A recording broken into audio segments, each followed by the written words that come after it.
Táíwò ọmọ Adérẹni, happy birthday to you. Ọkọ mọ̀lì tí mo jí rí, bàbá Kòrédé, èmi á dúpẹ́ oore rẹ o. Èmi á dúpẹ́ oore bàbá ṣe. Ní tèmi èmi á dúpẹ́ oore Jésù ṣe. Àníṣe ìwà dúpẹ́ oore bàbá ṣe láyé rẹ̀. Like that, oh yeah. Why won't I praise you? Oh yeah, títí ayé máa gbé ọ̀gá. This is the day that the Lord has made. Oh yeah, oh. I will rejoice and be glad in it. This is the day the Lord God has made. Táíwò Tolú ọba Salóníkì sọ fún ẹ wípé ó ní pé máa gbọ́ èmi lẹ́ni táyé tí o. Wípé kò lè dákọ̀rẹ́ ṣe, ṣùgbọ́n mo rí àánú rẹ̀ gbà. Olúọ̀run ló bá ọ ṣe. Táíwò bóyá Táíwò wá pẹ́ láyé. Táíwò bóyá wá ṣeun rere. Ẹni bá ní kò ní rí bẹ́ẹ̀ àfọ́ lójú. Akọ́lágbà kòkòrò náà COVID-19 àkùtù ẹ̀. Máa gbọ́ Táíwò, máa gbọ́ ó yá. He makes me wonder, oh yeah, I wonder. Please, if you are the owner of this vehicle, can you kindly go and move your vehicle? You are blocking the celebrant. Oh yeah. Ẹni tó ní mọ́tò yìí kó lọ gbé o, kó lọ gbé nítorí Ọlọ́run. KE19 EBO.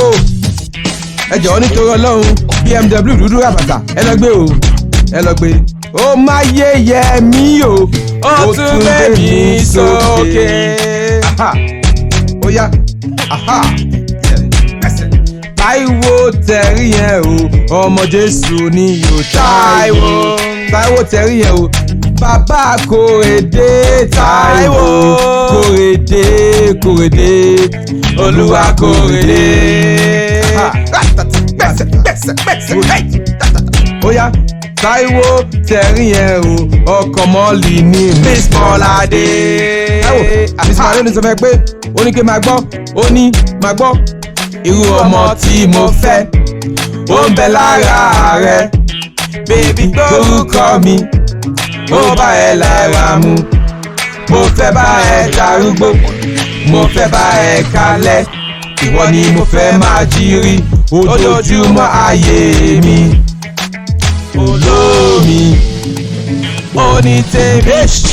Listen, mo ti rí P-Sam ló wọlé dé lórí P-Sam. Ọmọ Ọlọ́run pé hallelujah, ṣe hallelujah. Táíwò ọ̀sán wọlé oníkìbè kan lọ́wọ́ sọ pé lé Táíwò, are you living in purpose? On purpose, by purpose. Táíwò living in purpose. On purpose, by purpose. Táíwò living in purpose, you. I know you living in purpose. Are you living in purpose? I know you are living in purpose. Táíwò living in purpose. On purpose, by purpose. If you hear your name, please know that you buy our Asoebi. Yes. Our Asoebi is WhatsApp green and Zoomish blue. Thank you. Ẹ ṣé. Ó yá. Ẹ ṣé o. Ẹ ṣé o. Ẹ ṣé o. Thank you. Ẹ ṣé o. Ẹ ṣé o. Ẹ ṣé o. Thank you. Oje ọkọ̀ Dolly Google Enterprise. Ẹ ṣé o. Gbogbo ẹ̀yin ti Basildin pátápátá. Ẹ ṣé o. Láìdí MC JB ọkọ̀ Elizabeth. Ẹ ṣé o. Ẹ̀bùn ọkọ̀ Kẹ́mi Mayor of Basildin. Ẹ ṣé o. Sam and Sam Junior ọkọ̀ dókítà. Ẹ ṣé o. Olúwa ṣeun, Olúwa ṣeun ọkọ̀ Simisola. Thank you.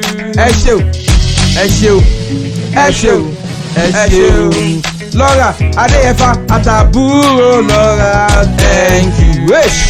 nítorí lọ́ra ó fẹ́ sọ pé máa gbọ́ lọ́ra ó yá. Brown skin girl, your skin like a pearl. Hey, brown skin girl, brown skin girl, brown skin girl ni you. Brown skin girl, gbogbo brown skin girl.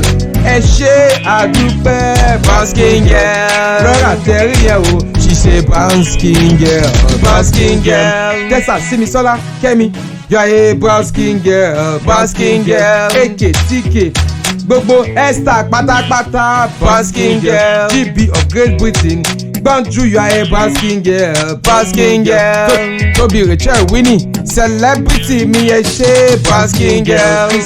Christina àti Bọ́sẹ̀ brown skin girl. Abigail àwọn TikTok bá mi kí wọn ní Naija brown skin girl. Mama T Tolú Mama T entertainment brown skin girl. Tolú lọ pé Ọbaṣà.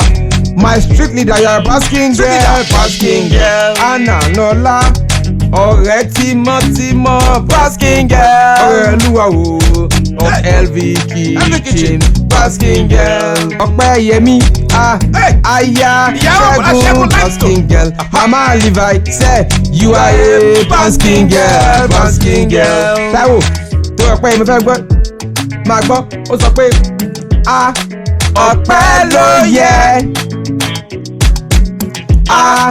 Ọpẹ́ ló yẹ.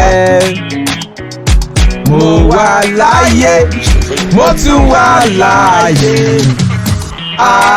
Ọpẹ́ ló yẹ. Màá gbọ́ Táíwò, ó mú mi wà láyé, ó ṣeun o. Ó mú mi wà láyé, ó ṣeun o. Ọpẹ́ mi ti ní sọ pé Táíwò, ọpẹ́ mi ní kí n sọ pé máa gbọ́, ó sọ pé ó yá. Ọpẹ́ lọ́pẹ́ rẹ̀. Ọpẹ́ lọ́pẹ́ rẹ̀. Jésù ayé ìbáyẹyẹ mi. Ọpẹ́ lọ́pẹ́ rẹ̀. Shade time. Ọpẹ́ lọ́pẹ́ Mọ́lì. Ọpẹ́ lọ́pẹ́ rẹ̀. Èmi ò bá ṣe Táíwò léṣe. Ọpẹ́ lọ́pẹ́ rẹ̀. Táíwò a máa ní bébì give me your number. Ọpẹ́ lọ́pẹ́ rẹ̀. A máa jẹ McDonald's láàárọ̀ kùtùkùtù. Ọpẹ́ lọ́pẹ́ rẹ̀. Nobody to be making good food for him o. Ọpẹ́ lọ́pẹ́ Mọ́lì o. Ọpẹ́ lọ́pẹ́ Mọ́lì. Ó yá ọpẹ́ lọ́pẹ́ rẹ̀.